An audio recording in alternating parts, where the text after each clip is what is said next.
ആയുർ സൗഖ്യത്തിൻ്റെ ഈ പുതിയ എപ്പിസോഡിലേക്ക് എല്ലാ ശാലോം പ്രേക്ഷകർക്കും സ്വാഗതം. എൻ്റെ പേര് സിസ്റ്റർ ഡോക്ടർ ഓസ്റ്റിൻ. ഞാൻ അമല ആയുർവേദ ആശുപത്രിയിൽ കൺസൾട്ടൻറ്റ് ഫിസിഷ്യനായിട്ട് ജോലി ചെയ്യുന്നു.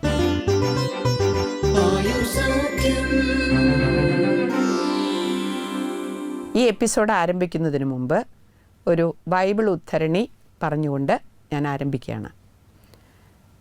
ഞാൻ നിന്നെ സുഖപ്പെടുത്തുന്ന കർത്താവാണ്. പുറപ്പാട് പുസ്തകത്തിൽ 15:26 ഈ തിരുവചനം.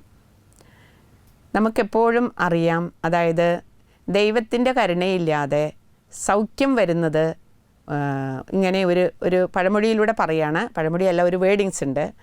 God heals, man cures, or doctor cures എന്ന് പറഞ്ഞു കഴിഞ്ഞാൽ ഒരു ഫിസിഷ്യന് ക്യൂർ ചെയ്യാനേ പറ്റുള്ളൂ. എന്ന് പറഞ്ഞാൽ രോഗം സമഗ്രമായിട്ട് ഹീലിംഗ് സംഭവിക്കണമെങ്കിൽ ഗോഡ് ഹീൽസ്. മനസ്സ്, ആത്മാവ്, ശരീരം മൂന്നിൻ്റെയും കൂടിയുള്ള സൗഖ്യം ആരാണ് തരുന്നത്? അത് തരുന്നത് ഗോഡ്, ദൈവമാണ് തരുന്നത്. നമ്മുടെ ഫിസിഷ്യൻസ്, ഡോക്ടേഴ്സിന് രോഗശാന്തി ഉണ്ടാക്കാം, ക്യൂർ. സമഗ്രമായ രീതിയിൽ നമ്മൾ ഒരു സൗഖ്യത്തിലേക്ക് കൊണ്ടുവരാൻ ദൈവത്തിന് മാത്രമേ കഴിയുള്ളൂ. അതുകൊണ്ടാണ് ഈ ആയുർവേദ ശാസ്ത്രം പറയുന്നുണ്ട്, എൻ്റെ തുടക്കത്തിൽ പറയുന്നുണ്ട്, രാഗാതിരോഗാൻ സദതാനുഷക്താൻ അശേഷകായ പ്രസൃതാനുശേഷാൻ ഔത്സക്യമോഹാരദിദാഞ്ചകാനയോ അപൂർവ വൈദ്യായ നമോസ്തു തസ്മൈ എന്ന് പറയുന്നത്. അതായത് മാനസിക രോഗങ്ങളെയും ശാരീരിക രോഗങ്ങളെയും എല്ലാ രോഗങ്ങളെയും സൗഖ്യപ്പെടുത്തുന്ന അപൂർവ വൈദ്യനായിക്കൊണ്ട് ഞാൻ നമസ്കരിച്ചുകൊണ്ട് ഞാൻ ആയുർവേദ ശാസ്ത്രം ഞാൻ രചിക്കുന്നു എന്ന് വാഗ്ഭടൻ പറയുകയാണ്. അപ്പോൾ നമ്മുടെ ദൈവമാണ് എല്ലാ രോഗത്തിൻ്റെയും സൗഖ്യം, universal healer. God is the universal healer. ഈ ഒരു ബോധ്യത്തോടു കൂടി നമുക്ക് ഇന്നത്തെ എപ്പിസോഡ് ആരംഭിക്കാം. എന്ന് പറഞ്ഞാൽ സ്ഥിരാഗ്രന്ഥി അല്ലെങ്കിൽ ഞരമ്പ് തടിക്കൽ അല്ലെങ്കിൽ ഞരമ്പ് ചുളിയൽ, അങ്ങനെ പല രീതിയിൽ, വെരിക്കോസ് വെയിൻ, വെരിക്കോസിറ്റി, ഇതൊക്കെ നമ്മൾ അറിയപ്പെടുന്ന പേരുകളാണ്. എന്താണ് ഈ വെരിക്കോസിറ്റി എന്ന് പറയുന്നത്? നമ്മുടെ തൊലിയുടെ അടിയിലുള്ള ചെറിയ സിരകളിലെ എലാസ്റ്റിസിറ്റി നഷ്ടപ്പെട്ട് അത് ചുരുണ്ട് തടിച്ച് കിടക്കുക, കയറ് പോലെ പിരിഞ്ഞു കിടക്കുക. ഒരു കളർ വ്യത്യാസം ഉണ്ടാവും, ലൈറ്റ് അല്ലെങ്കിൽ ഒരു ഡാർക്ക് നീല നിറത്തിലാണത് കിടക്കുക. അപ്പോൾ ഈ സിരകളിൽ ഒരു വാൽവുണ്ട്. ആ വാൽവിൻ്റെ കപ്പാസിറ്റി കുറയുക അല്ലെങ്കിൽ നഷ്ടപ്പെട്ട് ചെയ്യുമ്പോൾ അതിന് ശരിയായ രീതിയിൽ എലാസ്റ്റിക്കായിട്ട്, അതായത് അതിൻ്റെ ശരിയായ രീതിയിൽ അതിന് ഉറച്ചു നിൽക്കാൻ സാധിക്കാത്തൊരവസ്ഥ വരികയാണ്. അപ്പോൾ ആ ഇലാസ്റ്റിസിറ്റി കുറയുമ്പോൾ നമ്മളിങ്ങനെ നേരെയായിട്ട് പിടിച്ചിരിക്കുന്ന ഒരു എലാസ്റ്റിക് വലിച്ചു പിടിക്കുമ്പോൾ അത് ഇങ്ങനെ വലിഞ്ഞിരിക്കും. അത് തന്നെ വിട്ട് കഴിഞ്ഞാൽ അതിങ്ങനെ വളഞ്ഞുളിഞ്ഞിരിക്കും. അപ്പോൾ ആ ഇലാസ്റ്റിസിറ്റി കുറയുമ്പോൾ ഉണ്ടാകുന്ന ഒരു അവസ്ഥയാണ് ഞാനിപ്പോൾ പറഞ്ഞത്, അതായത് ഈ വെരിക്കോസ് വെയിൻ എന്ന് പറയുന്നത്. ഇനി 50% അത് സ്ത്രീകളിലും 40% പുരുഷന്മാരിലുമാണ് അത് സാധാരണയായിട്ട് കാണുന്നതെന്നാണ് ഒരു കണക്കെടുപ്പ് പറയുന്നത്. ഇനി നമ്മുടെ തൊലിയുടെ തൊട്ട് താഴെ കാണുന്ന ചെറിയ സിരകളിലും നമ്മുടെ കാൽവണ്ണയിലെ കാഫ് മസിൽ എന്ന് പറയും, കാൽവണ്ണ, നമ്മുടെ മസിലൊക്കെ ഉരുണ്ട് കയറില്ലേ, അവിടെയുള്ള ഡീപ്പായിട്ടുള്ള വലിയ സിരകളിലുമാണ് ഈ വെരിക്കോസ് വെയിന് സാധാരണ ഉണ്ടാകുന്നത്. നമുക്ക് എക്സാമിനേഷന് വളരെ എളുപ്പമാണ്. നമ്മൾ പേഷ്യൻറ്റിനോട് കാലം നോക്കട്ടെ എന്ന് പറഞ്ഞു കഴിഞ്ഞാൽ അപ്പം തന്നെ നമുക്ക് ആ കളർ വ്യത്യാസവും ഞരമ്പ് ഇങ്ങനെ തടിച്ച് പുറത്തിങ്ങനെ, ഞരമ്പെന്ന് നമ്മൾ പറയുന്നതാണ്, സിരകളാണത്, സിരകളാണ് തടിച്ചെടുക്കും. നമ്മൾ പറയുമ്പോൾ ഞരമ്പ് തടിക്കൽ എന്ന് കൊളോക്കിലായിട്ട് പറയുന്നതാണ്. അങ്ങനെ അത് ഇങ്ങനെ ഞരമ്പ് തടിച്ച് കിടക്കുന്നത് കാണാം. അപ്പോൾ ചിലരുടെ കയറിങ്ങനെ പിരിച്ച കയറ് പോലെ അത്രയധികം, പ്രത്യേകിച്ച് ഈ കാൽമുട്ടിൻ്റെ താഴെയൊക്കെ അതിങ്ങനെ അസഹ്യമായിട്ട് നമുക്ക് കണ്ടു കഴിഞ്ഞാൽ ഒട്ടും വളരെ ഇതായിട്ടുള്ള, എന്താ പറയണേ, ഗൗരവതരമായിട്ട് അത് ഇങ്ങനെ വളഞ്ഞ് പൊളഞ്ഞ് കയറ് പിരിച്ച പോലെ കിടക്കണതാണ്. അപ്പോൾ അതിൻ്റെ രോഗത്തിൻ്റെ വ്യാപ്തി, ക്രോണിസിറ്റി കൂടിയിട്ടുണ്ട്, പഴക്കം കൂടിയിട്ടുണ്ടെന്ന് അതിൽ നിന്ന് നമുക്ക് അനുമാനിക്കണം. എന്താ അതിൻ്റെ മെയിൻ കാരണങ്ങൾ പറയുന്നത്? ലോങ് സ്റ്റാൻഡിങ്, എപ്പോഴും നിന്ന് ജോലി ചെയ്യുന്ന സെയിൽസ്മാൻ, നേഴ്സസ്, ടീച്ചേഴ്സ്, അല്ലെങ്കിൽ കൂടുതൽ നേരം ജോലി ചെയ്യുന്ന ഹൗസ് വൈഫ്സ്, ഇങ്ങനെ ഇവർക്കൊക്കെയാണ് ഇത് വരുന്നത്. പിന്നെ നമ്മൾ ഗർഭാവസ്ഥയിൽ ഈ ഗർഭത്തിൻ്റെ ഭാരം വയറ്റിലേക്ക് കൂടുതൽ വരുമ്പോൾ ഒരു പ്രഷർ വരും വയറിൻ്റെ അടുത്തേക്ക്. അതുമൂലം ഈ വെരിക്കോസിറ്റി ചില പ്രസവം കഴിഞ്ഞ് കഴിയുമ്പോൾ ചില സ്ത്രീകൾക്ക് വരാറുണ്ട്. അങ്ങനെ പൈൽസും വരാറുണ്ട് അവർക്ക്. അപ്പോൾ അത് ഗർഭിണികളിൽ ഒരു എക്സെപ്ഷണൽ കേസായിട്ട് ചില ഗർഭിണികളിൽ നമുക്ക് കാണാൻ സാധിക്കും. പിന്നെ അമിതമായിട്ടുള്ള തടിയുള്ളവർക്കും ഈ രോഗം കാണുന്നുണ്ട്. അപ്പോൾ മെയിനായിട്ട് നമുക്ക് കൂടുതലായിട്ട് ലോങ് സ്റ്റാൻഡിങ് ആയിട്ടുള്ളൊരു കാരണമാണ്. പിന്നെ വാൽവിൻ്റെ ഡിഫക്റ്റ്, വാൽവിൻ്റെ കപ്പാസിറ്റി നഷ്ടപ്പെടുക, ഡിഫക്റ്റ് വരുമ്പോഴാണ് നമ്മളിങ്ങനെയുള്ള വെരിക്കോസിറ്റി അല്ലെങ്കിൽ വെരിക്കോസ് വെയിൻ കാണുന്നത്. പിന്നെ ഇതിൻ്റെ ലക്ഷണങ്ങളെക്കുറിച്ച് നമുക്ക് പറയേണ്ടതില്ല, നമുക്ക് തന്നെ അറിയാം എന്താണ് ഇതിൻ്റെ ലക്ഷണങ്ങൾ എന്നുള്ളത്. ലക്ഷണങ്ങൾ എന്ന് പറഞ്ഞാൽ കാലിന് നല്ല കടച്ചിലായിരിക്കും, പിന്നെ മസിൽ കയറും, മസിൽ രാത്രി കിടന്നുമ്പോൾ മസിൽ കയറ്റം ഉണ്ടാവും, ഉരുണ്ട് കയറും. പിന്നെ കാലിൽ അതിൻ്റെ ലേറ്റർ സ്റ്റേജിലാണ് അത് കളറ് ഡിസ്കളറേഷനൊക്കെ വന്നിട്ട് ഒരു കറുപ്പ് നിറവും ബ്രൗൺ നിറമൊക്കെ ആയിട്ട് വെരിക്കോസ് അൾസറിലേക്ക് അത് മാറും. It's A chronic stage. അതിൻ്റെ വളരെ പഴകിയ അവസ്ഥയിലുള്ള വെരിക്കോസ് വെയിനിൻ്റെ അവസ്ഥയിലാണ് അങ്ങനെയൊക്കെ വരുന്നത്. അല്ലാന്ന് വെച്ച് കഴിഞ്ഞാൽ നമ്മുടെ ഞരമ്പ് തടിച്ച് കളർ വ്യത്യാസത്തോടു കൂടി കാലുകളിൽ മെയിനായിട്ട് കാണുന്നു. ഇതാണ് അതിൻ്റെ പ്രധാനപ്പെട്ട ലക്ഷണമായിട്ട് കാണുന്നത്. ഇനിയും ഇതിൻ്റെ ടെസ്റ്റ് എന്ന് പറയുന്നത് വീനോഗ്രാം എന്ന് പറയും. ഡോപ്ലർ ടെസ്റ്റ്, വീനോഗ്രാം, വെയിനിൽ കൂടെ ഒരു ഇത് ഡൈ കുത്തിവെച്ചിട്ട് നമ്മൾ വെയിൻസ്, നമ്മുടെ ശരീരത്തിലെ വെയിൻസിനെ സ്റ്റഡി ചെയ്യുന്ന പഠിക്കുന്ന ഒരു ടെസ്റ്റാണ് വീനോഗ്രാം. ഡോപ്ലർ ടെസ്റ്റ് ഉണ്ട്. അതൊക്കെയാണ് ഇതിൻ്റെ പ്രധാനപ്പെട്ട ഇൻവെസ്റ്റിഗേഷൻസായിട്ട് നമ്മൾ പറയുന്നത്.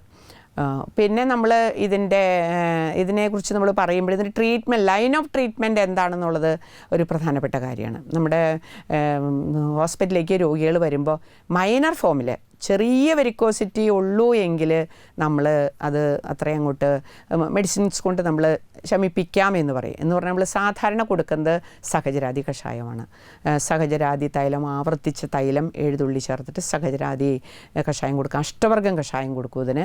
പിന്നെ ബലാരിഷ്ടവും പിന്നെ കുറച്ച് കാലുമ നീരൊക്കെ ഉണ്ടെങ്കിൽ പുനർനവാസവം, അമൃതാരിഷ്ടം ഇതൊക്കെ മിക്സ് ചെയ്ത് കൊടുക്കും. പിന്നെ ഒരു റാഡിക്സ് എന്ന് പറഞ്ഞൊരു കമ്പനി വരുന്നുണ്ട്, അത് ഇതിന് ഒത്തിരി നല്ലതാണ് വെരിക്കോസ് വെയിന്. പിന്നെ പൈൽസിൻ്റെ ചില ട്രീറ്റ്മെൻറ്റ് മൊഡാലിറ്റീസ് എന്ന് പറഞ്ഞു കഴിഞ്ഞാൽ ശോധന, ഇവർക്ക് മലബന്ധം ഇതിനൊരു കാരണമായിട്ട് പറയുന്നുണ്ട്, മലബന്ധം ഉണ്ടാവും ഇവർക്ക്. അപ്പോൾ അതുകൊണ്ട് നമ്മൾ ഭാഗുശാല കുളം, പൈൽസിന് പറഞ്ഞിട്ടുള്ള ചില തെറപ്പീസൊക്കെ, ഇൻറ്റേർണൽ മെഡിക്കേഷൻസൊക്കെ ഇതിന് നമ്മൾ സാധാരണ രീതിയിൽ കൊടുക്കും. എന്ന് പറഞ്ഞാൽ ഭാഗുശാല കുളം, ചില കേസിൽ പൈലക്സ് ടാബ്ലറ്റ് ഇതിന് ഇഫക്റ്റീവായിട്ട് കണ്ടിട്ടുണ്ട്. അഭയാരിഷ്ടം ഇതിന് നല്ലൊരു ഇഫക്റ്റായിട്ട് കണ്ടിട്ടുള്ളതാണ്. ധന്വന്തരം ഗുളിക കൊടുക്കാം. ഇതൊക്കെയാണ് നമ്മൾ ഇൻറ്റേർണലായിട്ട് കൊടുക്കുന്ന നമ്മുടെ റെസിപ്പീസ്.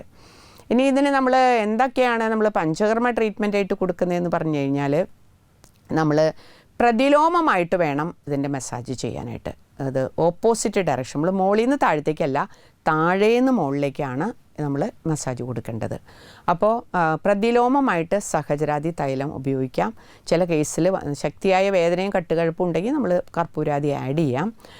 സഹചരാതി തൈലം കൊണ്ട് പ്രതിലോമമായിട്ടുള്ള അഭ്യംഗം. പിന്നെ ഇതിന് വളരെ ഇഫക്റ്റീവായിട്ട് പ്രായോഗികമായിട്ട് കണ്ടേക്കുന്നത് ചൂർണ്ണക്കിഴിയാണ്. ചൂർണ്ണക്കിഴിയിൽ കോലകുലത്താതി ചേർന്നിട്ട്, ലന്തക്കുരു, അതുപോലെ തന്നെ കടുക്, അങ്ങനെയൊക്കെ സാധനങ്ങൾ ചേർന്നിട്ട് കോലകുലത്താതി ചൂർണം, അത് ഉപയോഗിച്ച് ഇട്ടുള്ള ചൂർണ്ണക്കിഴിയാണ് ഇതിന് കൂടുതൽ ഇഫക്റ്റീവായിട്ട് കണ്ടിരിക്കുന്നത്. എന്ത് കിഴിയോ അഭ്യംഗോ അല്ലെങ്കിൽ ഓയിൽ മസാജോ ചെയ്യുമ്പോഴും അത് മുകളിൽ നിന്ന് താഴത്തേക്ക്, കാലിൻ്റെ പാദത്തിൽ നിന്ന് മുകളിലേക്കായിരിക്കണം ആ കിഴികളും മസാജുകളും ചെയ്യേണ്ടത്. പിന്നെ നമ്മൾ വസ്തികൾ, യോഗവസ്തി ഒക്കെ ഈ കണ്ടീഷനിൽ നമ്മൾ കൊടുക്കാറുണ്ട്. ഇതൊക്കെയാണ് സാധാരണ രീതിയിൽ ഈ രോഗത്തിന് നമ്മൾ കൊടുക്കുന്ന ചികിത്സാവിധികൾ. ഇനിയും ഇതിൻ്റെ ഒരു പ്രധാനപ്പെട്ട കോംപ്ലിക്കേഷൻ എന്താണെന്ന് വെച്ച് കഴിഞ്ഞാൽ, അത് വെരിക്കോസ് അൾസറിലേക്ക് അത് നീങ്ങും, വ്രണമായിട്ട് അത് മാറും. അതിനെക്കുറിച്ച് ഞാൻ ഉടനെ തന്നെ പറയാം. പിന്നെ ബ്ലീഡിങ് ഉണ്ടാവും. നമ്മൾ പറഞ്ഞിട്ടില്ലേ, ചിലർ വെരിക്കോസ് വെയിൻ പൊട്ടിയിട്ട് ചോര പെട്ടെന്ന് നേരം എടുത്ത് എഴുന്നേൽക്കുമ്പോഴായിരിക്കും ബ്ലീഡിങ് ഉണ്ടാവുക. അപ്പോൾ ഈ വെരിക്കോസ് വെയിൻ പൊട്ടി ചോര പോകും. അത് ഒത്തിരിയായിട്ട് വെരിക്കോസിറ്റി ഉള്ള വ്യക്തികൾക്കാണ് പ്രായം കൂടുന്നതോറും എലാസ്റ്റിസിറ്റി ഒക്കെ നല്ലോണം അങ്ങനെ കുറയും. അപ്പോഴാണ് ബ്ലീഡിങ് ഉണ്ടാവുന്നത്. പിന്നെ ഉള്ളൊരു കോംപ്ലിക്കേഷനാണ് വെരിക്കോസ് അൾസർ. ഇനി വെരിക്കോസ് അൾസറിനെ കുറിച്ച് നമ്മൾ പറയുമ്പോൾ എന്താണ് ഈ വെരിക്കോസ് അൾസർ എന്ന് പറഞ്ഞു കഴിഞ്ഞാൽ, നമ്മുടെ ഡീഓക്സിജനേറ്റഡ് ബ്ലഡ്, അശുദ്ധ രക്തം കാലുകളിൽ നിന്ന് ഹൃദയത്തിലേക്ക് എത്തിക്കുക എന്നുള്ളതാണ് സിരകളുടെ ധർമ്മം, വെയിൻസിൻ്റെ ധർമ്മം. അപ്പോൾ ഈ കാലുകളിൽ നിന്ന് താഴേന്ന് അത് മുകളിലേക്ക് ഡീഓക്സിജനേറ്റഡ് ബ്ലഡ് എന്ന് പറയുന്നത് അശുദ്ധ രക്തം നമ്മൾ എത്തിക്കുന്ന ആ വാൽവുകളിൽ ഏതെങ്കിലും തരത്തിലുള്ള തകരാറുകൾ സംഭവിച്ചു കഴിഞ്ഞാൽ ആ വാൽവിൻ്റെ ഫങ്ഷൻ കുറഞ്ഞു. അപ്പോൾ അതവിടെ കെട്ടിക്കിടക്കും. അത് കെട്ടിക്കിടന്ന് ഫ്ലോ ബ്ലോക്കാവുന്ന അർത്ഥം. അതവിടെ കെട്ടിക്കിടന്ന് കറുപ്പ് നിറം വരും, ചൊറിച്ചിൽ വരും, നീര് വരും. പിന്നെ അവർ പതുക്കെ ചൊറിയാൻ തുടങ്ങി കഴിഞ്ഞാൽ ഒറ്റ ചൊറിച്ചില്ല തന്നെ അത് പൊട്ടാൻ തുടങ്ങും. അത് പൊട്ടിക്കഴിഞ്ഞ് കഴിഞ്ഞാൽ പിന്നെ ഇവർ കാല് തൂക്കി നടക്കുക, അല്ലെങ്കിൽ നിന്ന് ജോലി ചെയ്യുന്ന ആൾക്കാരാണെങ്കിൽ ആ വ്രണം അത്ര പെട്ടെന്ന് ഉണങ്ങില്ല. ആയുർവേദത്തിൽ ഇതിനെ പറയുന്നത് വെരിക്കോസ് ദുഷ്ടവ്രണം, വെരിക്കോസ് അൾസറിനെ പറയുന്നത് ദുഷ്ടവ്രണം എന്നാണ് പറയുന്നത്, പഴകിയ വ്രണമാണ്. അപ്പോൾ അതിനെ നമ്മൾക്ക് ഒരുപാട് രോഗികൾ ഈ വെരിക്കോസ് അൾസറായിട്ട് വരാറുണ്ട്. അപ്പോൾ അതിന് സാധാരണ ഒരു വ്രണത്തിന് ചികിത്സ ചെയ്യുന്ന പോലെ സിമ്പിൾ ട്രീറ്റ്മെൻറ്റുകൾ അതിന് മുഴുവൻ ഫലിക്കില്ല. അതിനെ നന്നായിട്ട് ആ സ്ലഫൊക്കെ വെട്ടിക്കളഞ്ഞ് നന്നായിട്ട് അതിൻ്റെ ഡ്രസ്സിങ്, വൂണ്ട് ഡ്രസ്സിങ്ങും ക്ലീനിങ്ങും ഒക്കെ നന്നായി ചെയ്തതിന് ശേഷം ഇങ്ങനെയുള്ള വെരിക്കോസ് അൾസർ പേഷ്യൻസിന് കൊടുക്കുന്ന ചില കഷായങ്ങളുണ്ട്. ഗുൽഗുലു തിക്തം കഷായം, അതുപോലെ തന്നെ ചില കേസിൽ തിക്തം കഷായമൊക്കെ കൊടുക്കാം. അതിൽ രക്തശുദ്ധി ആയിട്ടുള്ള അരിഷ്ടങ്ങളാണ് കൊടുക്കേണ്ടത്. ഖദിരാരിഷ്ടം, അതുപോലെ ആരംഗുദാസവം, അതിനുള്ള അരിഷ്ടങ്ങൾ കൊടുക്കാം. പിന്നെ ഇതിലും തന്നെ ഈ വെരിക്കോസിറ്റിക്ക് പറഞ്ഞ റാഡിക്സ് പോലത്തെ ഗുളികകൾ ജാത്യാധികൃതം വെച്ചിട്ടാണ് നമ്മൾ ഇത് ചെയ്യേണ്ടത്, ഡ്രസ്സ് ചെയ്യേണ്ടത്. പിന്നെ കഴുകാനായിട്ട് നമ്മൾ നാൽപ്പാമരപ്പട്ടയിട്ട് വെള്ളം തിളപ്പിച്ച് അതുകൊണ്ട് കഴുകാം. ത്രിഫല കഷായം ഉണ്ടാക്കിയിട്ട് അതുകൊണ്ട് വൂണ്ട് ക്ലീൻ ചെയ്യാം. ഇങ്ങനെയൊക്കെയുള്ള കാര്യങ്ങൾ, ഡ്രസ്സിങ്, വൂണ്ട് ഡ്രസ്സിങ് വളരെ പ്രധാനപ്പെട്ടതാണ്. പിന്നെ ഒരു പ്രധാനപ്പെട്ട കാര്യം എന്ന് പറയുന്നത് കാല് ഉയർത്തി വെച്ചതിൻ്റെ പ്രിവെൻഷനിൽ പറയുന്നതാണ്. കാല് ഉയർത്തി വെച്ചിട്ടുള്ള, ഇരിക്കുകയാണെങ്കിൽ തന്നെ കാല് അല്പം ഉയർത്തി വെച്ച്, കിടക്കുകയാണെങ്കിൽ കാല് ഉയർത്തി വെച്ച് കിടക്കുക. പിന്നെ റെഗുലറായിട്ടുള്ള വ്യായാമം, പിന്നെ റെഗുലറായിട്ടുള്ള ചെറിയ നടത്തങ്ങൾ, അതായത് ലോങ് സ്റ്റാൻഡിങ്, സ്റ്റാഗ്നൻ്റായിട്ട് കാലിനെ നമ്മൾ ഇരിക്കുകയോ നിൽക്കുകയോ ചെയ്യുമ്പോൾ ഈ വെരിക്കോസ് വെയിൻ വർദ്ധിക്കാനായിട്ടുള്ള എല്ലാ സാധ്യതകളുമുണ്ട്. അപ്പോൾ അതുകൊണ്ട് നമ്മൾ ഇത്തരം കാര്യങ്ങൾ വളരെ നന്നായിട്ട് ശ്രദ്ധിക്കണം. പിന്നെ കൂടുതൽ ഫൈബർ അടങ്ങിയിരിക്കുന്ന ആഹാരങ്ങളാണ് നമ്മൾ ഇവർക്ക് കൊടുക്കേണ്ടത്. അപ്പോൾ മലബന്ധം ഇല്ലാതിരിക്കാനായിട്ട് നമ്മൾ നോക്കണം. അതുകൊണ്ടാണ് നമ്മൾ ചികിത്സയിൽ അഭയാരിഷ്ടം പോലത്തുള്ള റെസിപ്പീസ് നമ്മൾ കൊടുക്കണമെന്ന് പറയുന്നത്. അഭയാരിഷ്ടം നിർബന്ധമായിട്ടും നമ്മൾ ഇൻറ്റേർണൽ മെഡിക്കേഷനിൽ ആഡ് ചെയ്യേണ്ട കാര്യമാണ്. ശോധന കുറവുണ്ടെങ്കിൽ ആവണക്കെണ്ണ ചേർത്തിട്ട് രണ്ട് സൂമാരം, നിമ്പാമൃതാന്തി, ആവണക്കെണ്ണ, അല്ലെങ്കിൽ കോൺസ്റ്റിറ്റ്യൂഷൻ അനുസരിച്ച്, അവരുടെ പ്രകൃതി അനുസരിച്ചിട്ട് അവിപത്തി ചൂർണ്ണം ആഡ് ചെയ്യാം. അപ്പോൾ അതെല്ലാം ചേർത്ത് നമ്മൾ കൊടുക്കുന്നത്. പിന്നെ ഇതിന് നമ്മുടെ ഈ ബ്ലഡ് സപ്ലൈ സ്റ്റാഗ്നൻ്റ് ആയിട്ടാണല്ലോ, ബ്ലഡ് സപ്ലൈ കുറയും നമ്മുടെ ഈ വെരിക്കോസ് അൾസറിൽ. അപ്പോൾ അതുകൊണ്ട് നമ്മൾ ഈ വ്രണങ്ങൾ അവിടെ ഉള്ളതുകൊണ്ട് ആ സ്ഥലത്ത് നമ്മൾ രക്തചംക്രമണം സുഗമമാക്കാൻ വേണ്ടിയിട്ട് നമ്മൾ സാധാരണ അട്ടേനെ പിടിപ്പിക്കാറുണ്ട്. രക്തമോക്ഷം, അട്ടേനെ പിടിപ്പിക്കൽ, ഇങ്ങനെയൊക്കെയുള്ള ചികിത്സാ രീതികളും കൂടി ഈ ആയുർവേദത്തിൽ ഇതിന് എഫക്റ്റീവായിട്ട് കണ്ടിട്ടുണ്ട്. നല്ല ഇഫക്റ്റീവ് ട്രീറ്റ്മെൻറ്റ്. നമ്മൾ ഒത്തിരി കേസ് ട്രീറ്റ് ചെയ്തിട്ടുണ്ട്. അട്ടേനെ പിടിപ്പിക്കൽ പിന്നെ അട്ടേനെ കിട്ടാനില്ല. ഇപ്പം നമ്മൾക്ക് അതിൻ്റെ ഭയങ്കര സ്കേഴ്സിറ്റിയാണ്. അട്ടന്ന് ദൗർലഭ്യമാണ്. അപ്പം അട്ടേനെ വാങ്ങിക്കണമെങ്കിൽ തന്നെ കിട്ടാനില്ല. അപ്പോൾ ലീച്ച് തെറപ്പി എന്ന് പറയും, അട്ടയിടൽ, അതൊരു തന്നെ തെറാപ്പിയാണ് ഞങ്ങളുടെ ആയുർവേദത്തിൽ. ആ അട്ടേനെ ഇടൽ, പിന്നെ രക്തമോക്ഷം, അങ്ങനെയൊക്കെയുള്ള പ്രയോഗങ്ങൾ കൊണ്ട് അതും കൂടി ചെയ്യേണ്ടി വരും വളരെ പഴകിയ ദുഷ്ടവ്രണങ്ങൾക്ക്. അപ്പോൾ അതും ഡ്രസ് ക്ലീനിങ്ങും ഇൻറ്റേർണൽ മെഡിക്കേഷനും, പിന്നെ കാലുയർത്തി വെക്കൽ, പിന്നെ ഇരിക്കുമ്പോഴും അല്ല നിൽക്കുമ്പോഴാണ് ആയാലും ഒരു കാല് മാത്രം ഇങ്ങനെ കുത്തി നിൽക്കാതിരിക്കുക. അപ്പം അങ്ങനെയൊക്കെയുള്ള കാര്യങ്ങളൊക്കെ ചെയ്തു കഴിഞ്ഞാൽ നമുക്ക് വെരിക്കോസിറ്റിനെയും വെരിക്കോസ് അൾസറിനെയും ഒരു പരിധി വരെ നമുക്ക് കൺട്രോൾ ചെയ്യാൻ സാധിക്കും. ആയുർവേദത്തിൽ ഇതിന് വളരെ ഇഫക്റ്റീവായിട്ടുള്ള ട്രീറ്റ്മെൻ്റ് ഉണ്ട്. വെരിക്കോസ് വെയിന് കുഴപ്പമില്ല എന്ന് വിചാരിച്ചുകൊണ്ടിരിക്കരുത്. വെരിക്കോസ് വെയിന് അതിന് നിങ്ങൾ കൃത്യമായിട്ടുള്ള ചികിത്സ ചെയ്യണം. പക്ഷേ ഈ വ്രണങ്ങളൊക്കെ വരുന്നതിന് മുമ്പുള്ള സ്റ്റേജ് ആണെങ്കിൽ നമുക്ക് ചൂർണ്ണക്കിഴിയും അതുപോലുള്ള നമ്മുടെ ട്രീറ്റ്മെൻറ്റ് മൊഡാലിറ്റി കൊണ്ട് നമുക്ക് വളരെയധികം ഇതിന് നമ്മൾ അറസ്റ്റ് ചെയ്യാനായിട്ട്, അതിനെ കൺട്രോൾ ചെയ്യാനായിട്ട് നമുക്ക് സാധിക്കും. വ്രണം വന്നു കഴിഞ്ഞാൽ വ്രണത്തിന് ട്രീറ്റ്മെൻറ്റ് കൊടുക്കുക. അതിന് തക്കതായ ട്രീറ്റ്മെൻറ്റുകൾ ആയുർവേദത്തിൽ പറയുന്നുണ്ട്. അപ്പോൾ ഇതൊക്കെയാണ് ശിരാഗ്രന്ഥി അല്ലെങ്കിൽ വെരിക്കോസ് വെയിനെക്കുറിച്ച്, വെരിക്കോസ് അൾസറെ കുറിച്ചിട്ടും നമ്മുടെ കാരണങ്ങൾ, ലക്ഷണങ്ങൾ, റിസ്ക് ഫാക്ടർ, പിന്നെ അതോടൊപ്പം തന്നെ അതിൻ്റെ ഇൻവെസ്റ്റിഗേഷൻസ്, പിന്നെ നമ്മൾ എന്തൊക്കെ പ്രിവെൻറ്റ് ചെയ്യണം, പഥ്യാപഥ്യങ്ങൾ, ട്രീറ്റ്മെൻറ്റ് മൊഡാലിറ്റി, ഇതിനെക്കുറിച്ചിട്ടൊക്കെ ഞാൻ ഇതുവരെ നിങ്ങളോട് സംസാരിച്ചത്. ശിരഗ്രന്ഥിയിൽ എന്തുകൊണ്ടാണ് പ്രതിലോലമായി മസാജ് ചെയ്യണമെന്ന് പറയുന്നത്? ഈ ശിരാഗ്രന്ഥിയിൽ ഞാൻ പറഞ്ഞു, ഈ ഡീഓക്സിജനേറ്റഡ് ബ്ലഡ്, അതായത് അശുദ്ധ രക്തം താഴേന്ന് മുകളിലേക്ക് ഹാർട്ടിലേക്ക് കൊണ്ടുപോകുന്ന സിരകളുടെ വാൽവിനുണ്ടാവുന്ന ചെറിയ തടസ്സങ്ങളോ ബ്ലോക്കുകളോ ഒക്കെയാണ് ഒരു പരിധിവരെ ശിരാഗ്രന്ഥി അല്ലെങ്കിൽ വെരിക്കോസ് വെയിന് കാരണം. അപ്പോൾ നമ്മൾ അതിനെ ആ ഒരു തടസ്സങ്ങളെ നീക്കാൻ വേണ്ടിയിട്ടാണ് ഹാർട്ടിലേക്കുള്ള ബ്ലഡ് സപ്ലൈനെ ഇൻക്രീസ് ചെയ്യണം ഈ രോഗത്തിൽ. അതിനാണ് നമ്മൾ താഴേന്ന് മുകളിലേക്ക് മസാജ് കൊടുക്കുന്നത്. ഈ രോഗം ബാധിച്ചവരിൽ ഹൃദയ സംബന്ധമായ അസുഖങ്ങൾ ഉണ്ടാകാൻ സാധ്യതയുണ്ടോ? ഇതുമായിട്ട് ബന്ധപ്പെട്ട് ഹാർട്ട് ഡിസീസ് എന്ന് പറഞ്ഞു കഴിഞ്ഞാൽ മെയിനായിട്ട് നമുക്ക് വെരിക്കോസിൻ്റെ മെയിൻ കോംപ്ലിക്കേഷൻ പറയുന്നത് വെരിക്കോസ് വെയിനാണ്, അല്ലെങ്കിൽ നമ്മുടെ ബ്ലീഡിംഗ് ആണ്. കാലുകളിൽ നിന്നുള്ള ഈ സിരകളിലുള്ള മെയിൻ ബ്ലീഡിംഗ് ആണ്. ഇതാണ് മെയിനായിട്ടുള്ള അതിൻ്റെ കോംപ്ലിക്കേഷനായിട്ട് പറയുന്നത്. ഹാർട്ട് ഡിസീസ് അത്ര ഇതായിട്ട് ചെറിയൊരു പാർട്ട് ഒരു ഇൻഫ്ലുവൻസ് എന്നല്ലാതെ മെയിൻ കോംപ്ലിക്കേഷൻ വെരിക്കോസ് അൾസറും ആൻഡ് ബ്ലീഡിങ്ങുമാണ്. സിരകളിൽ നിന്നുള്ള ബ്ലീഡിങ് പെട്ടെന്നുണ്ടാവുന്നത്. സിരഗ്രന്ഥികൾ കൃത്യസമയത്ത് ചികിത്സിക്കാതിരുന്നാൽ ഉണ്ടാകുന്ന കോംപ്ലിക്കേഷൻസ് ഒന്ന് വിശദീകരിക്കാമോ? സിരഗ്രന്ഥി അതിൻ്റെ മെയിൻ കോംപ്ലിക്കേഷൻ ഞാൻ പറഞ്ഞു, നമ്മൾ ബ്ലീഡിങ് ഉണ്ടാവും എന്ന് പറഞ്ഞു, സിരകൾ പൊട്ടും, ചോര പോവും. മറ്റൊന്നാണ് ചികിത്സിക്കാതിരുന്നാൽ വെരിക്കോസ് അൾസർ. ദുഷ്ടവ്രണമായിട്ട് മാറും. ആ വ്രണം വന്ന് കഴിഞ്ഞാൽ പിന്നെ അതിനെ നോർമലിലേക്ക് കൊണ്ടുവരാമെന്ന് വെച്ച് കഴിഞ്ഞാൽ വളരെയധികം ബുദ്ധിമുട്ടണം. നല്ലോണം ഡ്രസ്സിങ്, വൂണ്ട് ക്ലീനിങ്, പിന്നെ ഇൻറ്റേർണൽ മെഡിക്കേഷൻസ് ഇതൊക്കെ കൊടുത്ത് നല്ല പരിചരണം ആവശ്യമാണ്. അതുകൊണ്ട് ഈ കോംപ്ലിക്കേഷൻസിലേക്ക് പോകാത്ത രീതിയിൽ തുടക്കത്തിൽ തന്നെ ഇതിന് നല്ല ആയുർവേദ ചികിത്സകൾ ലഭ്യമാണ്. അതൊക്കെ ചെയ്യുന്നതായിരിക്കും ഇതിന് യുക്തമായിരിക്കുന്നത്. അട്ടയിടൽ ഈ രോഗത്തിന് എത്രമാത്രം ഫലപ്രദമാണ്? അട്ടയിടൽ ഈ രോഗത്തിൽ ഞാൻ നേരത്തെ പറഞ്ഞ പോലെ അശുദ്ധ രക്തം അവിടെ കെട്ടിക്കിടക്കുകയാണ്. കാലുകളിലൊക്കെ നമ്മൾ കെട്ടിക്കിടന്ന് അവിടെ നീരുണ്ടാവും, വേദനയുണ്ടാവും, ഡിസ്കളറേഷൻ ഉണ്ടാവും. അതോടൊപ്പം തന്നെ അത് വ്രണമായിട്ട് മാറും. അങ്ങനെയുള്ള ദുഷ്ടവ്രണങ്ങളുടെ ഒരു അവസ്ഥയിലേക്ക് വരുമ്പോൾ നമ്മൾ അട്ടയിടൽ പ്രയോഗം എന്ന് പറഞ്ഞു കഴിഞ്ഞാൽ നമ്മുടെ രക്തചംക്രമണത്തെ അത് ഇൻക്രീസ് ചെയ്യുക. ഇപ്പം നമ്മൾ അട്ടയിടുന്ന രോഗികൾ അട്ടയിടുന്നതിന് മുമ്പ് നല്ല കറുത്ത നിറമായിരിക്കും ആ വ്രണത്തിൻ്റെ ചുറ്റുമായിട്ട്. അപ്പോൾ നമ്മൾ അട്ടേനെ ക്ലീൻ ചെയ്ത്, ഈ അട്ടേനെ ക്ലീൻ ചെയ്യുമ്പോൾ നമ്മൾ ശ്രദ്ധിക്കണം, ശുദ്ധ രക്തത്തിൽ നിന്നുള്ളത് അടിയിൽ മഞ്ഞ വരെയുള്ള അട്ടകളായിരിക്കണം. അതിനുള്ള ശുദ്ധ അട്ടകളും അശുദ്ധ അട്ടകളെയും തമ്മിൽ ശാസ്ത്രത്തിൽ പറയുന്നുണ്ട്. റൗണ്ടായിട്ടായിരിക്കണം ഈ അട്ടകൾ. അങ്ങനെ ശുദ്ധ രക്തത്തിൽ നിന്ന് ശുദ്ധ ജലത്തിൽ നിന്ന് പിടിച്ചുകൊണ്ടുപോകുന്ന അട്ടകളെയാണ് നമ്മൾ സാധാരണ ഉപയോഗിക്കുന്നത് അട്ടയിടാൻ.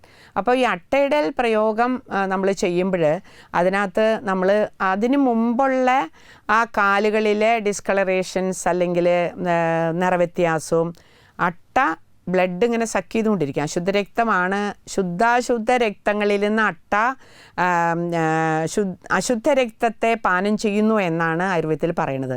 അത് ഏതുപോലെയാണെന്നാണ് പറയുന്നത്? അതായത് ഹംസം, അരയന്നം പാലും വെള്ളവും കൂടി മിക്സ് ചെയ്ത് വെച്ചിരിക്കുന്നതിൽ നിന്ന് പാല് മാത്രം എങ്ങനെ എടുത്ത് കുടിക്കുന്നു അതുപോലെ അട്ട അശുദ്ധാശുദ്ധ രക്തം മിക്സ് ചെയ്തിരിക്കുന്ന ശരീരത്തിൽ നിന്ന് അശുദ്ധ രക്തം മാത്രം പാനം ചെയ്യുന്നു എന്നാണ് ശാസ്ത്രം പറയുന്നത്. അപ്പോൾ ഈ കെട്ടിക്കിടക്കുന്ന ഈ സർക്കുലേഷൻ കുറഞ്ഞ ഈ വെരിക്കോസ് അൾസറിൽ നമുക്ക് അവിടെ സ്റ്റാഗ്നൻസിയാണ്, കെട്ടിക്കിടക്കുകയാണ്. അപ്പോൾ അതിനെ നമ്മൾ റിലീസ് ചെയ്ത് വിടണം. അവിടുത്തെ ബ്ലഡ് സർക്കുലേഷനെ നോർമലിലേക്ക് കൊണ്ടുവരണം.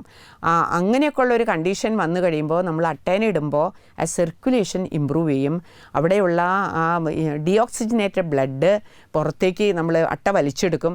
അപ്പം തന്നെ ആ മിനിറ്റിൽ തന്നെ രോഗി റിപ്പോർട്ട് ചെയ്യുന്ന കണ്ടിട്ടുണ്ട്, ഡോക്ടറെ എൻ്റെ കാലിൻ്റെ ചൊറിച്ചിൽ അല്ലെങ്കിൽ വേദന, കുത്തുന്ന പോലെയുള്ള വേദന നന്നായിട്ട് വ്യത്യാസം വന്നിട്ടുണ്ട്. പിന്നെ ഡിസ്കളറേഷൻ, നിറവ്യത്യാസം ആ സ്പോട്ടിൽ തന്നെ മാറുന്നതായിട്ട് നമ്മൾ നോക്കി നിൽക്കാതെ തന്നെ അതിൻ്റെ ഇഫക്റ്റ് നമുക്ക് കണ്ടെത്താൻ പറ്റും. അപ്പോൾ അത് അട്ടയിടൽ നമ്മൾ അട്ടേനെ കിട്ടുകയാണെങ്കിൽ, അട്ട കിട്ടാൻ ദൗർലഭ്യമാണ് ഞാൻ നേരത്തെ പറഞ്ഞു, അത് കിട്ടുകയാണെങ്കിൽ വളരെ ഇഫക്റ്റീവായിട്ടുള്ള ഒരു ട്രീറ്റ്മെൻറ്റാണ് അട്ടയിടൽ തെറാപ്പി എന്ന് പറയുന്നത്. ലീച്ച് തെറാപ്പി എന്ന് പറയും അട്ടയിടൽ ചികിത്സ. അത് രക്തമോക്ഷത്തിൽ വരുന്നതാണ് നമ്മുടെ ആയുർവേദത്തിൽ. അത് വെരിക്കോസ് അൾസറിൽ എന്തുകൊണ്ടും പ്രയോഗിക്കുന്നത് വൂണ്ട് ഹീലിംഗ്, സ്പീഡി ഹീലിങ്ങിന് വളരെ ഉപകാരപ്രദമാകുമെന്നാണ് എൻ്റെ വ്യക്തിപരമായിട്ടുള്ള പ്രായോഗിക ചികിത്സ അനുഭവത്തിൽ ഞാൻ കണ്ടിട്ടുള്ള ഒരു കാര്യം. ഏത് ട്രീറ്റ്മെൻറ്റുകളും ഞാൻ എല്ലാ എപ്പിസോഡിലും പറയുന്ന പോലെ സ്വയം ചികിത്സ ചെയ്യരുത്. നല്ലൊരു ആയുർവേദ കൺസൾട്ടൻറ്റിനെ കണ്ടിട്ട് വേണം നമ്മൾ ട്രീറ്റ്മെൻറ്റ് എടുക്കാനായിട്ട്. സ്വയമായിട്ട് അട്ടേനെ നമുക്ക് ചെയ്യാൻ പറ്റില്ല. കാരണം അട്ടേനെ ശുദ്ധി ചെയ്യണം. അട്ടേനെ ശുദ്ധി ചെയ്യേണ്ട പ്രൊസീജിയറൊക്കെ ആയുർവേദത്തിൽ മഞ്ഞൾ വെള്ളത്തിൽ ശുദ്ധജലത്തിൽ മാറി മാറിയിട്ടുണ്ട്. അതിന് കുറേ പ്രൊസീജിയർ പറയുന്നുണ്ട്. അതൊക്കെ എങ്ങനെ സെൽഫായിട്ട് നമുക്ക് ചെയ്യാൻ പറ്റുന്നത്? അതൊക്കെ നമ്മൾ ആ ഫിസിഷ്യൻ തന്നെ അല്ലെങ്കിൽ ആയുർവേദ തെറപ്പിസ്റ്റ്, ആയുർവേദ നേഴ്സ് അവരുടെ സഹായത്തോടു കൂടി ഒക്കെ തന്നെ വേണം അത് നമ്മൾ ആ അട്ടേനെ ശുദ്ധി ചെയ്യണം. ശുദ്ധി ചെയ്ത് നമ്മൾ പിടിപ്പിക്കണമെങ്കിൽ തന്നെ അട്ടേനെ പിടിപ്പിക്കുന്ന ഒരു പ്രൊസീജിയർ തന്നെ അത് വലിയൊരു പ്രൊസീജിയറാണ്. അത് നമ്മൾ ആദ്യം തന്നെ നമ്മൾ ത്രിഫല കഷായം കൊണ്ട് ക്ലീൻ ചെയ്യണം വൂണ്ട്. പിന്നെ അവിടെ ആ വൂണ്ടിൻ്റെ അടുത്ത് ഒരു ചെറിയ പ്രിക്ക് ഉണ്ടാക്കണം. എന്തിനാ പ്രിക്ക് ഉണ്ടാക്കണേ? അട്ടകൾ വെറുതെ അങ്ങോട്ട് വെച്ച് കൊടുത്താൽ അട്ട കടിക്കില്ല. അട്ടയ്ക്ക് കടിക്കണമെങ്കിൽ ഒരു ഒരു ഒരു ഒരു എൻട്രി വേണം, ഒരു പ്രവേശനം വേണം. അതിന് രക്തത്തിൻ്റെ ഒരു മണം ഉണ്ടായാലേ അത് കടിക്കുള്ളൂ. അപ്പോൾ ചെറിയൊരു പ്രിക്ക്, നല്ല സ്റ്റെറിലൈസ്ഡ് ആയിട്ടുള്ള ഒരു സൂചി കൊണ്ട് ഒരു പ്രിക്ക്, ഒരു സൂചി കുത്തുണ്ടാക്കണം. സൂചി കുത്തിൽ ഒരു ചെറിയൊരു ഡ്രോപ്പ് രക്തം വരുമ്പോൾ ആ ഡ്രോപ്പിലേക്ക് ഈ അട്ടേനെ വെച്ച് കൊടുക്കണം. ഇനി അട്ടേനെ വെച്ച് കൊടുത്താൽ മാത്രം മതിയോ? അട്ട വെച്ച് കൊടുത്തു കഴിഞ്ഞാൽ അട്ട തെന്നിപ്പോവും. തെന്നിപ്പോയി കഴിഞ്ഞാൽ അതിൻ്റെ ഹാർഡ് സ്കിന്നാണ് അൾസറിൽ. അപ്പോൾ അതുകൊണ്ട് അട്ട കടിക്കില്ല. ഇനി കടിച്ചാൽ തന്നെ അത് കടിച്ചു എന്നറിയാൻ അതിനൊരു മെത്തേഡ് ഉണ്ട്. അതിൻ്റെ ഗ്രീവ, അതിൻ്റെ കഴുത്ത് പതുക്കെ ഇങ്ങനെ കുളമ്പ് പോലെ ഉയർത്തും. അപ്പോഴാണ് അട്ട കടിച്ചു സക്ക് ചെയ്തു എന്നുള്ളത് നമുക്ക് മനസ്സിലാവുന്നത്. അപ്പോൾ അതിൻ്റെ ആ ഗ്രീവ കഴുത്തിൻ്റെ വശത്ത് നമ്മൾ മറ്റേ പഞ്ഞി വെള്ളത്തിൽ മുക്കിയിട്ട് ആ കഴുത്തിൽ ചെറിയൊരു പഞ്ഞി കോട്ടൺ സ്വാബ് വെച്ച് കൊടുക്കണം. അപ്പോൾ അത് വെള്ളത്തിലിരിക്കുന്ന ഒരു പ്രതീതി അട്ടയ്ക്ക് ഉണ്ടാവും. അപ്പോൾ അത് വളരെ കൂളിംഗ് ആയിട്ടുള്ള അറ്റ്മോസ്ഫിയർ ഉണ്ടാവും. അപ്പോൾ അങ്ങനെ ചെയ്യണം. പിന്നെ അത് മാത്രമല്ല, അത് രക്തം കുടിച്ചും. പിന്നെ വെരിക്കോസ് അൾസറാണ്, ശരീരത്തിൽ മൊത്തം അട്ടേനെ കടിപ്പിക്കാനും പറ്റില്ല. 3-4 അട്ടകളെ വിവിധ, അല്ലെങ്കിൽ ഒരു വലിയൊരു വ്രണമാണെങ്കിൽ അതിൻ്റെ ചുറ്റും തന്നെ 1, 2, 3 അട്ടകളെ, മാക്സിമം 4 അട്ടകളെയൊക്കെ പിടിപ്പിക്കാം. അല്ലാതെ നമ്മൾ ഒരുപാട് രക്തം ഇത് അട്ടേനെ പിടിപ്പിച്ചു കഴിഞ്ഞാൽ ഡിയോക്സിജനേറ്റഡ് ബ്ലഡാണ് പോകുന്നതെങ്കിലും അതിൻ്റെ കൂടെ കുറച്ച് നല്ല ബ്ലഡും കൂടി പോകുമെന്നാണ് പറയുന്നത്. അപ്പോൾ അത് ശരീരത്തിന് നല്ല ക്ഷീണം ഉണ്ടാക്കും. അതുകൊണ്ട് 3-4 അട്ടകളൊക്കെയാണ് ഞാൻ എൻ്റെ എക്സ്പീരിയൻസിൽ പിടിപ്പിച്ചിട്ടുള്ളൂ. ഇനി അല്ലാതെ അതിന് കൂടെ പിടിപ്പിക്കുന്നവരുണ്ടാകാം. പിന്നെ നമ്മൾ കുറച്ചവരെ പ്രിപ്പയർ ചെയ്യിപ്പിക്കണം. എന്ന് പറഞ്ഞാൽ കുറച്ച് ജ്യൂസ്, മുന്തിരി ജ്യൂസൊക്കെ കുടിപ്പിക്കണം. ഒന്നിൽ തന്നെ അതിന് മുമ്പ് അല്ലെങ്കിൽ അതിന് ശേഷം നമ്മൾ ഒരു ഗ്ലാസ് ജ്യൂസൊക്കെ അവരോട് ഫ്രഷ് ജ്യൂസ് കുടിക്കാൻ പറയണം. സ്വയം ചികിത്സിക്കാൻ പാടില്ല. ഡോക്ടറുടെ കൺസൾട്ടേഷനോടുകൂടി മാത്രമേ സ്ഥിരാഗ്രന്ഥിക്കോ ദുഷ്ടവ്രണത്തിനോ വെരിക്കോസ് അൾസറിനോ ചികിത്സ എടുക്കാൻ പാടുള്ളൂ. നല്ലൊരു ആയുർവേദ ഡോക്ടറിനെ കൺസൾട്ട് ചെയ്തിട്ട് തന്നെ വേണം ആ ട്രീറ്റ്മെൻറ്റ് എടുക്കാനായിട്ട്. ഒരു കാര്യം കൂടി അതിൻ്റെ ഇടയിൽ നമുക്ക് ചേർത്ത് പറയാം. വളരെ വളരെ ബിഗിനിങ് സ്റ്റേജിലാണെങ്കിൽ നമ്മൾ 1, 2, 3 ഒറ്റമൂലി പ്രയോഗങ്ങൾ പറയുന്നുണ്ട്. അതായത് വെളുത്തുള്ളി ചെറുനാരങ്ങ നീര് ചേർത്ത് കഴിക്കുക. അടുത്തത് പറയണത് ആവണക്കെണ്ണ ഉപയോഗിച്ചിട്ട്, പ്യുവറായിട്ടുള്ള ആവണക്കെണ്ണ നമ്മൾ കടയിൽ നിന്ന് വാങ്ങിക്കാൻ കിട്ടും, അത് കാസ്റ്റർ ഓയിൽ. അതുകൊണ്ട് പ്രതിലോമമായിട്ട് മസാജ് എപ്പോഴും പ്രതിലോമമായിട്ട് വേണം. പ്രതിലോമമായിട്ട് മസാജ് കൊടുക്കുന്നത് ഇതിന് ഒരു ഹോം റെമഡി, അതായത് ഒറ്റമൂലി പ്രയോഗമായിട്ട് ഗൃഹൌഷധമായിട്ട് പറയുന്നുണ്ട്. പിന്നെ അതോടൊപ്പം തന്നെ ഈ വെളുത്തുള്ളി ഒലീവ് ഓയിലിൽ ചേർത്തിട്ട് നമ്മൾ ഇതുപോലെ തന്നെ താഴേന്ന് മുകളിലേക്ക് മസാജ് കൊടുക്കുക. മറ്റൊരു കാര്യം മസാജിന് പറയുന്നതാണ് കറ്റാർ വാഴയുടെ ജെല്ല് എടുത്തിട്ട് അത് നമ്മൾ നന്നായിട്ട് അതിൻ്റെ പൾപ്പെടുത്ത് അത് താഴേന്ന് മുകളിലേക്ക് നമ്മൾ മസാജ് ചെയ്യുക. ഇതൊക്കെ നമ്മൾ ചില ഒറ്റമൂലി പ്രയോഗങ്ങളായിട്ട് പറയുന്നതാണ്. പിന്നെ നമ്മൾ പറയുന്നത് ഈ ചിറ്റമൃത് എന്ന് പറയും. ചിറ്റമൃത് വള്ളി പോലെ പടർന്ന് കിടക്കുന്നത് ചിറ്റമൃത്, അത് ചതച്ച് വെള്ളം കുടിക്കുന്നത് ഇതിൻ്റെ ഇൻഫ്ലമേഷനും. അപ്പോൾ നമ്മൾ ഈ വൂൺസ്, വെരിക്കോസ് അൾസറൊക്കെ ഉണ്ടല്ലോ, അപ്പം അങ്ങനെയൊക്കെ ഉള്ള കേസുകളിൽ ഇതിൻ്റെ നീർക്കെട്ട് പോകാനും അൾസർ ഒന്ന് ചുരുങ്ങാനൊക്കെ ആയിട്ട്, അതുപോലെ തന്നെ അതിൻ്റെ ഇൻഫ്ലമേഷനും കുറയാനായിട്ട് നമ്മൾ ചിറ്റമൃത് വെള്ളം തിളപ്പിച്ച് കുടിക്കുന്നത് വളരെ ഉപയുക്തമാണെന്നാണ് നമ്മുടെ ചികിത്സയിൽ കണ്ടെത്തിയിരിക്കുന്ന കാര്യങ്ങൾ. നമ്മൾ വെരിക്കോസ് വെയിനെ കുറിച്ച് പറഞ്ഞപ്പോൾ ഞാൻ പറഞ്ഞു അതിൻ്റെ കാരണങ്ങളിൽ പറയുന്നത് ലോങ് സ്റ്റാൻഡിങ്, അതായത് നിന്ന് ജോലി ചെയ്യുന്ന ആൾക്കാർ, ടീച്ചേഴ്സ്, സെയിൽസ്മാൻ, പോലീസ്മാൻ, അതുപോലെ തന്നെ മറ്റ് ഈവൻ ഹൗസ് വൈഫും കൂടുതലായിട്ടുള്ള സമയം നിന്ന് ജോലി ചെയ്യുന്നവരിലാണ് ടീച്ചേഴ്സും നേഴ്സസൊക്കെ ഇതിനകത്ത് വരുന്നതാണ്. അപ്പോൾ നമ്മൾ ചെയ്യേണ്ടത് നമുക്കറിയാം, ലോങ് സ്റ്റാൻഡിങ് നമുക്ക് കോംപ്ലിക്കേഷൻ ഉണ്ടാക്കും, ലോങ് സിറ്റിങ് അതുപോലെ തന്നെ. അപ്പോൾ അങ്ങനെയുള്ള ആൾക്കാർ ഈ ലോങ് സ്റ്റാൻഡിങ്ങിൻ്റെ ഇടയിൽ ഇടയ്ക്കൊന്ന് നിൽക്കുക, ഇടയ്ക്കൊന്ന് ഇരിക്കുക, ഇരിക്കുന്നവരൊന്ന് എഴുന്നേറ്റ് നിൽക്കുക, ഒരു 2 അടി ഒന്ന് മൂവ് ചെയ്യുക ഇരിക്കുന്നവർ, അല്ലെങ്കിൽ നിൽക്കുന്നവർ ഒരു 1 മിനിറ്റോ 2 മിനിറ്റോ ഇതിൻ്റെ ഇടയിലൊന്ന് ഇരിക്കാനായിട്ടുള്ളൊരു പോസിബിലിറ്റി ഉണ്ടോ എന്ന് നമ്മൾ കണ്ടെത്തണം. അപ്പോൾ ഇങ്ങനെയൊക്കെയുള്ള പിന്നെ അതിൻ്റെ ലൈഫ് സ്റ്റൈല്, നമ്മളെ വ്യായാമം, ഞാൻ വീണ്ടും വീണ്ടും പറയുകയാണ്, വ്യായാമം ഇതിന് വളരെ പ്രധാനപ്പെട്ടതാണ്.